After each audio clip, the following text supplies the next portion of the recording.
துலாம் ராசிக்கான அக்டோபர் மாத பலன்கள் எப்படி இருக்குன்னு பார்க்கலாம் வாங்க. கண்டிப்பாக ரொம்ப நல்லாயிருக்கும். ராசியிலேயே வந்து பார்த்திங்கன்னா செவ்வாய் இருக்கார், ராசியிலேயே புதன் இருக்கார். ஸோ கண்டிப்பாக ராசியில் வந்து பாவகிரகங்கள் இருக்கும்போது நம்மளுக்கு இந்த கொஞ்சம் டென்ஷன் அதிகமாக இருக்கும். ஸோ அது கொஞ்சம் பார்த்துக்கோங்க. இன்னொன்று வந்து பார்த்திங்கன்னா 9ஆம் இடத்துல இருந்த குரு 10ஆம் இடத்துக்கு வராரு, சரிங்களா? ஸோ 9ல் இருக்கிற குரு 10க்கு வரனால 10ஆம் இடத்துல குரு வந்து என்ன சொல்லுவாங்கன்னா, இந்த பதவியிலலாம் இருக்காங்க இல்லைங்களா, அவங்க வந்து ரொம்ப கவனமாக இருக்கணும். மற்றபடி பெரிய மைனஸ்லாம் இல்லை. 10ஆம் இடத்துக்கு வந்தாலும் உங்களோட ராசிக்கு 2ஆம் வீட்டை பார்ப்பாரு, 4ஆம் வீட்டை பார்ப்பாரு, 6ஆம் வீட்டை பார்ப்பாரு.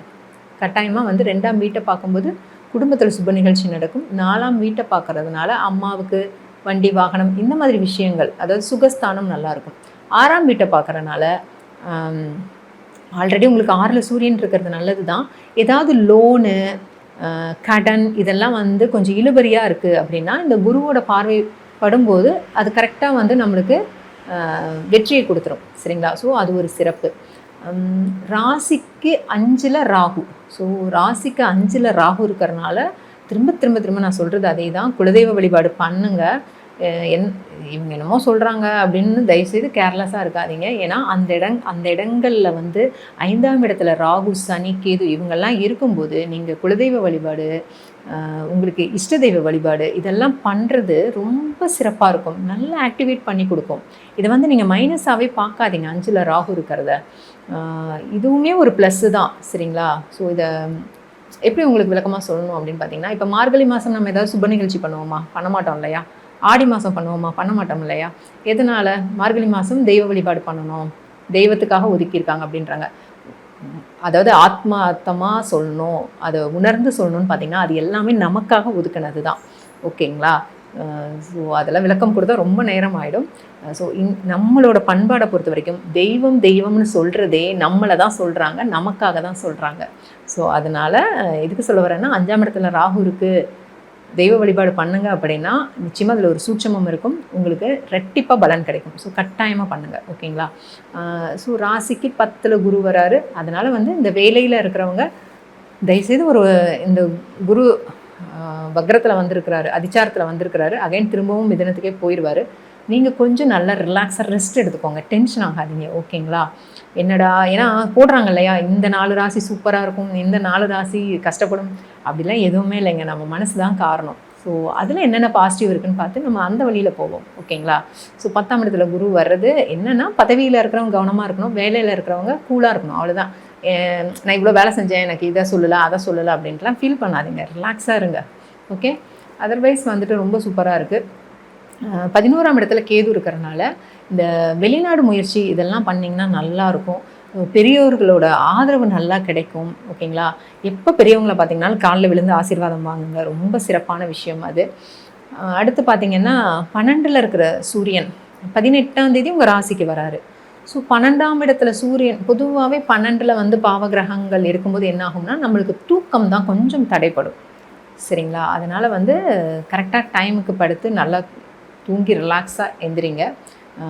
அதிகமாக நைட்டில் ஃபோன் யூஸ் பண்ணுறது, டிவி பார்க்குறது இதையெல்லாம் வந்து ஜென்ரலாகவே எல்லாருமே தான் அவாய்ட் பண்ணணும், ஓகேங்களா? ஸோ அதை அவாய்ட் பண்ணிக்கிறது நல்லது. எப்போவுமே தூங்க போகிறதுக்கு ஒரு 1 ஹவர் முன்னாடி ஃபுல்லாக மனசை ரிலாக்ஸாக வச்சுக்கோங்க. ஃபஸ்ட்டு ஒரு 1 வீக் 10 டேஸ் பண்ணுறது கஷ்டமாக இருக்கும், பட் இந்த விஷயத்தையெல்லாம் நீங்கள் ஃபாலோ பண்ணிங்கன்னா இதுவே பெரிய நிம்மதியை கொடுக்கும், ஓகேங்களா? அப்புறம் 18ஆம் தேதிக்கு மேலே பார்த்திங்கன்னா சூரியன் வந்து ராசிக்கே வராரு. சூரியன் ராசிக்கு வரும்போது என்ன ஆகும், நிச்சயமாக வந்து சூரியன் வந்து ராசிக்கு வரும்போதும் சரி, 7ஆம் இடத்துக்கு வரும்போதும் சரி, நம்மளுக்கு சூடு கொஞ்சம் அதிகமாகும், ஓகேங்களா? நிச்சயமாக ஏதோ ஒரு டென்ஷன் வந்து இருந்துகிட்டே இருக்கும். அதனால் வந்துட்டு முடிஞ்ச வரைக்கும் சூரியன் ராசிக்கு வரும்போது பச்சை தண்ணியில் குளிச்சுருங்க, சூப்பர் ரெமிடி அது. பச்சை தண்ணியில் நீங்கள் குளிச்சிட்டிங்கனாலே எவ்வளவோ டென்ஷன் குறைஞ்சிரும், நல்ல கூல் அண்ட் ரிலாக்ஸ் ஆகிடலாம், ஓகேங்களா? மற்றபடி ரொம்ப நல்லா இருக்குது, சிறப்பாக இருக்குது, சூப்பராக இருக்குது. ஸோ அக்டோபர் மாதம் ஒரு சிறந்த மாதமாக உங்களுக்கு அமையும். துலாம் ராசிக்கான அக்டோபர் மாத பலன்கள் எப்படி இருக்குன்னு பார்க்கலாம் வாங்க. கண்டிப்பாக ரொம்ப நல்லாயிருக்கும். ராசியிலேயே வந்து பார்த்திங்கன்னா செவ்வாய் இருக்கார், ராசியிலேயே புதன் இருக்கார். ஸோ கண்டிப்பாக ராசியில் வந்து பாவகிரகங்கள் இருக்கும்போது நம்மளுக்கு இந்த கொஞ்சம் டென்ஷன் அதிகமாக இருக்கும். ஸோ அது கொஞ்சம் பார்த்துக்கோங்க. இன்னொன்று வந்து பார்த்திங்கன்னா 9ஆம் இடத்துல இருந்த குரு 10ஆம் இடத்துக்கு வராரு. சரிங்களா? ஸோ 9ல் இருக்கிற குரு 10க்கு வரனால 10ஆம் இடத்துல குரு வந்து என்ன சொல்லுவாங்கன்னா, இந்த பதவியிலலாம் இருக்காங்க இல்லைங்களா, அவங்க வந்து ரொம்ப கவனமாக இருக்கணும். மற்றபடி பெரிய மைனஸ்லாம் இல்லை.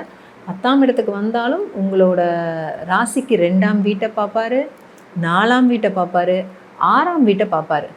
கட்டாயமாக வந்து 2ஆம் வீட்டை பார்க்கும்போது குடும்பத்தில் சுப நிகழ்ச்சி நடக்கும். 4ஆம் வீட்டை பார்க்கறதுனால அம்மாவுக்கு வண்டி வாகனம் இந்த மாதிரி விஷயங்கள், அதாவது சுகஸ்தானம் நல்லாயிருக்கும்.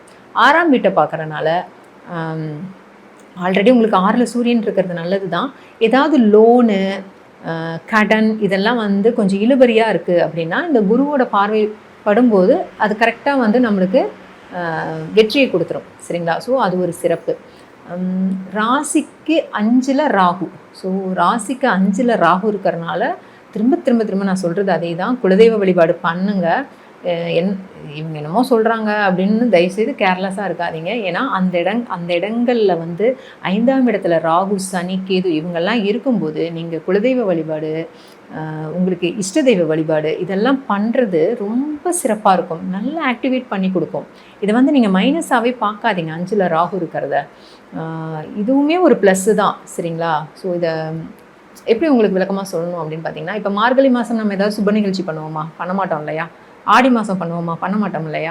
எதனால்? மார்கழி மாதம் தெய்வ வழிபாடு பண்ணணும், தெய்வத்துக்காக ஒதுக்கியிருக்காங்க அப்படின்றாங்க. அதாவது ஆத்மார்த்தமாக சொல்லணும், அதை உணர்ந்து சொல்லணும்னு பார்த்தீங்கன்னா அது எல்லாமே நமக்காக ஒதுக்கினது தான். ஓகேங்களா? ஸோ அதெல்லாம் விளக்கம் கொடுத்தா ரொம்ப நேரம் ஆகிடும். ஸோ நம்மளோட பண்பாடை பொறுத்த வரைக்கும் தெய்வம்னு சொல்கிறதே நம்மளை தான் சொல்கிறாங்க, நமக்காக தான் சொல்கிறாங்க.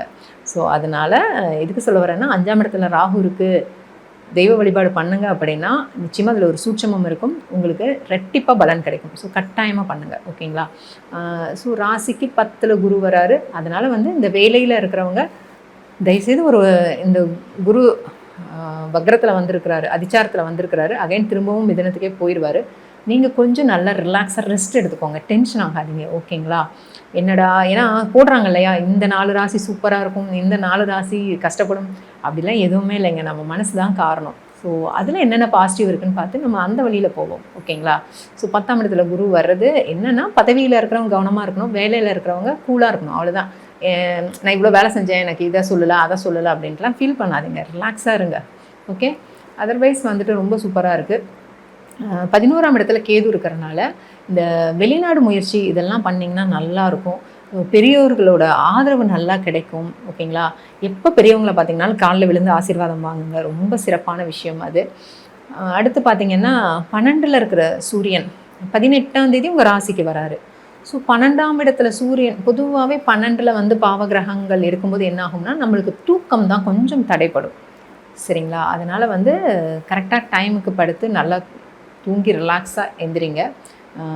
அதிகமாக நைட்டில் ஃபோன் யூஸ் பண்ணுறது, டிவி பார்க்குறது இதையெல்லாம் வந்து ஜென்ரலாகவே எல்லாருமே தான் அவாய்ட் பண்ணணும். ஓகேங்களா? ஸோ அதை அவாய்ட் பண்ணிக்கிறது நல்லது. எப்போவுமே தூங்க போகிறதுக்கு ஒரு 1 hour முன்னாடி ஃபுல்லாக மனசை ரிலாக்ஸாக வச்சுக்கோங்க. ஃபஸ்ட்டு ஒரு 1 week 10 days பண்ணுறது கஷ்டமாக இருக்கும். பட் இந்த விஷயத்தையெல்லாம் நீங்கள் ஃபாலோ பண்ணிங்கன்னா இதுவே பெரிய நிம்மதியை கொடுக்கும். ஓகேங்களா? அப்புறம் 18ஆம் தேதிக்கு மேலே பார்த்தீங்கன்னா சூரியன் வந்து ராசிக்கே வராரு. சூரியன் ராசிக்கு வரும்போது என்ன ஆகும்? நிச்சயமாக வந்து சூரியன் வந்து ராசிக்கு வரும்போதும் சரி, 7ஆம் இடத்துக்கு வரும்போதும் சரி, நம்மளுக்கு சூடு கொஞ்சம் அதிகமாகும். ஓகேங்களா? நிச்சயமாக ஏதோ ஒரு டென்ஷன் வந்து இருந்துகிட்டே இருக்கும். அதனால் வந்துட்டு முடிஞ்ச வரைக்கும் சூரியன் ராசிக்கு வரும்போது பச்சை தண்ணியில் குளிச்சுருங்க. சூப்பர் ரெமிடி அது. பச்சை தண்ணியில் நீங்கள் குளிச்சிட்டிங்கனாலே எவ்வளவோ டென்ஷன் குறைஞ்சிரும். நல்ல கூல் அண்ட் ரிலாக்ஸ் ஆகிடலாம். ஓகேங்களா? மற்றபடி ரொம்ப நல்லா இருக்குது, சிறப்பாக இருக்குது, சூப்பராக இருக்குது. ஸோ அக்டோபர் மாதம் ஒரு சிறந்த மாதமாக உங்களுக்கு அமையும்.